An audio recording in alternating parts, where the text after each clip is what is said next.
अंदर करोड़पति बन जाएगा, करोड़पति। विकास कपड़े उतारकर अघोरी के सामने बैठ जाता है और अघोरी जैसा कहता है वो वैसे मंत्र जाप करने लगता है। तभी विकास के पीछे कर्ण पिशाचिनी धीरे धीरे उसके नजदीक आ गई। विकास उस लड़की के गले में माला पहनाने वाला था, तभी उसने कहा, रुको, पहले 3 वचन, फिर मैं बनूंगी तुम्हारी। अगर कोई भी वचन तोड़ा तो सब छिन जाएगा, मैं भी चली जाऊंगी, सारी दौलत चली जाएगी, यहाँ तक कि तुम्हारी जान भी जा सकती है। मैं वचन देता हूँ। मेरे बारे में तुम किसी को कुछ नहीं बताओगे। मैं वचन देता हूँ। पत्नी की तरह सिर्फ मुझे ही संतुष्ट करोगे, सिर्फ और सिर्फ मुझे, और वो भी जब भी मैं चाहूँ। मैं वचन देता हूँ। तीसरा और आखिरी वचन, मुझे कभी अनसुना नहीं करोगे, मुझे छोड़कर कभी नहीं जाओगे। मैं वचन देता हूँ। इतनी बात कहकर विकास ने उसे एक विचित्र सी हड्डियों की माला पहनाई। कर्ण पिशाचिनी ने अपने हाथ आगे किए तो उसके हाथ में अचानक से वैसे ही माला प्रकट हुई। उसने माला विकास को पहनाते हुए कहा, अब मैं तुम्हारी हुई, मरते दम तक। विकास अब टैक्सी के पास आकर रुका। कर्ण पिशाचिनी भी उसके साथ खड़ी थी। तभी एक बड़ी सी कार विकास के पास आकर रुकी। उसके ड्राइवर ने विकास से पूछा, सर गोरेगांव जाने के लिए कैसे जाना होगा? मैं रास्ता भटक गया हूँ। ड्राइवर कुछ कह रहा था। तभी कर्ण पिशाचिनी ने विकास के कान में कुछ कहा और विकास ने उस गाड़ी के ड्राइवर को कहा, गाड़ी में मंत्री जी है ना, उनसे कहिए कल कैबिनेट की मीटिंग में उन्हें होम मिनिस्ट्री मिलने वाली है। विकास की बातें सुनकर पीछे बैठे मंत्री जी ने कार का कांच खाली करते हुए कहा, तुम्हें कैसे पता कल कैबिनेट की मीटिंग है और मुझे होम मिनिस्ट्री मिलने वाली है? जैसा बोल रहा हूँ, अगर वैसा हुआ तो इस नंबर पर फोन करिए। दूसरे दिन विकास तैयारी करके घर से बाहर निकलने वाला था। तभी कुछ पुलिस विकास के घर पर आई। विकास डर गया, लेकिन कुछ ही वक्त में कल वाले मंत्री जी विकास के सामने आए। उन्होंने एक बैग विकास को देते हुए कहा, बाबा बाबा, आपके इस भक्त को आप शरण में ले लो। मैंने कल की आपकी बात को ऐसे ही मजाक में ले लिया था। एक मामूली सा एमएलए था, आपकी कृपा से आज होम मिनिस्टर बन चुका हूँ। आज से आप जैसा कहोगे मैं वैसा करने को तैयार हूँ।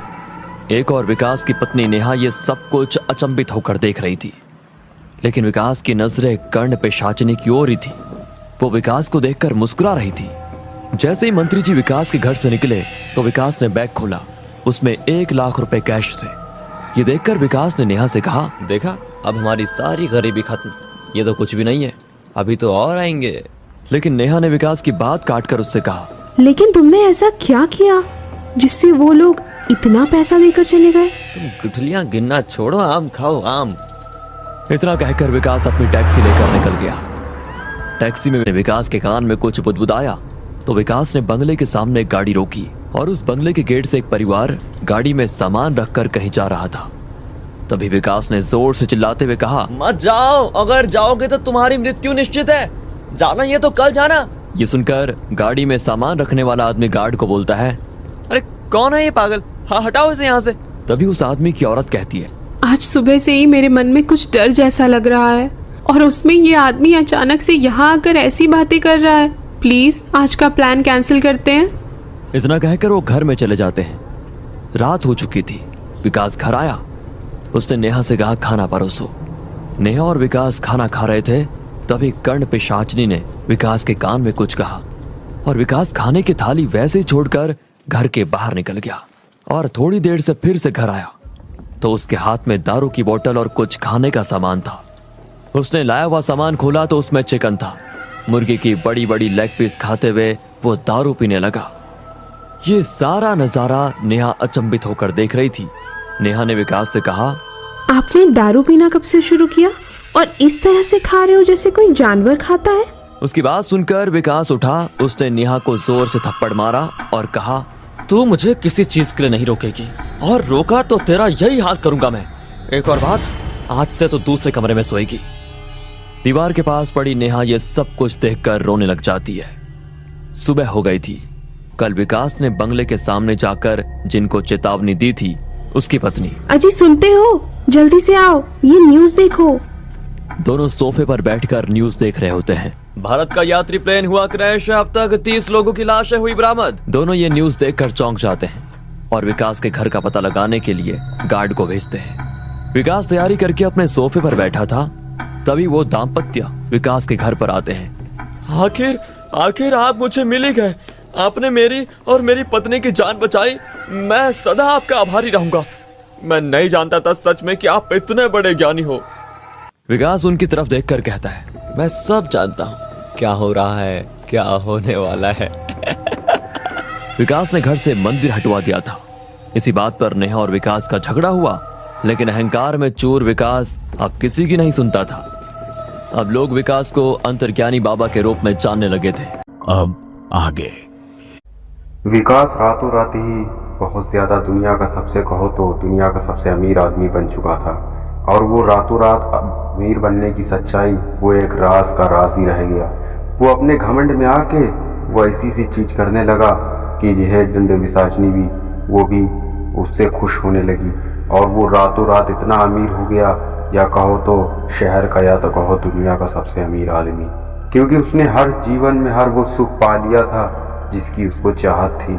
वो सबसे बड़ा तांत्रिक बनने पर वो काफ़ी ज़्यादा घमंड खाने लगा, और वो कई लोगों से मोटे पैसे ऐंठने लगा, और वो पैसों पे पैसा बनाता जा रहा था, लेकिन उसको ये नहीं पता था कि वो सबसे बड़ी नर्क में जाने वाला है। वो कई लोग उसके दरबार में आने का उसका इंतज़ार करते थे। ऐसा लगता था कि वो भगवान बन गया है। जिस तरह भगवान का इंतज़ार करा जाता है मंदिरों में आने में, ठीक उसी तरह उसका इंतज़ार होने लगा। ये सब उसको बहुत अच्छा लगने लगा, और वो सबका भविष्य बताता था। वो ऐसा सोचता था कि मेरे आगे कोई है ही नहीं, लेकिन वो ये भूल गया था कि हर बुरे का काम बुरा ही होता है।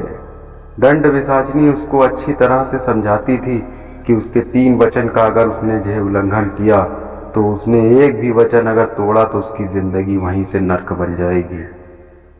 और वो बहुत लोगों का जो है जीवन बताता रहता, और कई लोगों का जीवन तो ऐसे बताता, ठीक उसी तरह से दंड विसाजनी उसको बताती थी। और वो उन लोगों से मोटे पैसे भी ऐंठने लगा, और सबको अपना अपना जीवन बताने लगा कि उनके जीवन में क्या सुख आएगा, क्या दुख आएगा। वो सब कुछ बताता था, लेकिन उसको खुद का ही जीवन नहीं पता था कि वो किस तरह से मोड़ में चला जा रहा है। और अब जो है यह इतना जो है बड़ा अमीर और रईस आदमी बन चुका था कि वो अपने आगे किसी की ना सुनता। सिर्फ दंड विसाजनी उसको जो बोलती वो उसको सामने वाले को जवाब देता। और एक दिन उसने एक बहुत बड़ी गलती कर दी दंड विसाजनी को रोककर। उसका क्रोध इतना अहंकार हो गया कि वो ये भूल गया कि दंड विसाजनी की शक्तियों से वो सबसे दुनिया का सबसे अमीर आदमी बना था।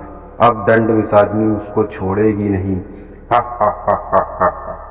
अगर तुम अपनी जान की सलामती चाहते थे तो तुम्हें इन वचनों को नहीं तोड़ना था, और अगर तुमने अब ये तोड़ दिया तो उससे सब कुछ छिन जाएगा।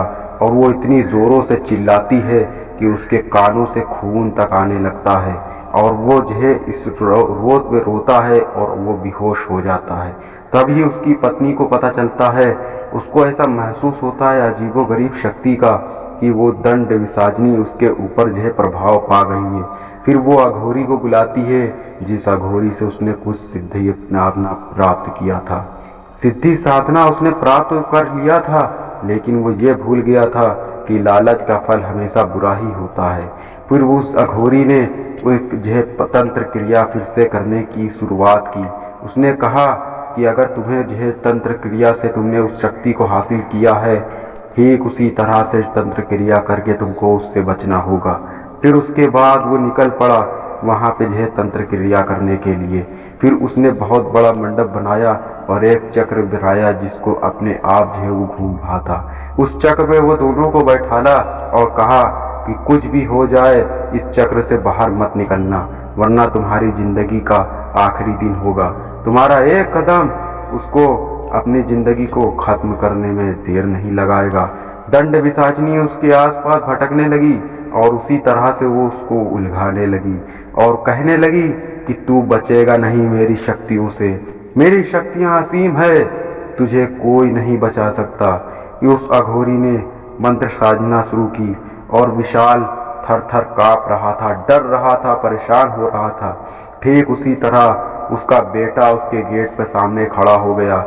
वो रोने लगा, पापा मुझे बचाओ इस पिशाचनी से, नहीं तो ये मुझे मार कर खत्म कर देगी। फिर उसने अघोरी ने कहा, कुछ भी हो जाए लेकिन इस शक्ल से बाहर मत निकलना, वरना तुम्हारी जिंदगी का आखिरी दिन हो जाएगा। उस पिशाचनी के ऊपर उस अघोरी ने कुछ मंत्र पढ़ के फूके। उसी समय वो पिशाचनी अपने असली रूप में आ गई। उसे देखकर वो और ज्यादा जो है क्रोधित हो गई और वो गायब हो गई अचानक से। और फिर उस अघोरी ने कहा कि देखो बेटा, जीवन में जो है सुख दुख हमेशा आते रहते हैं, हमें उनको बदलना नहीं चाहिए। जो मिलता है, जो नसीब में लिखा होता है, वही को है मिलना चाहिए। अपनी शक्तियों को गलत इस्तेमाल नहीं करना चाहिए। तंत्र मंत्र से दुनिया बहुत ही रहस्यमय होती है। इसके अंदर जो फंस जाता है वो अपना जीवन से ही हाथ धो बैठता है। हमेशा के लिए मुक्त हो जाती है। शायद अगला नंबर आपका होगा।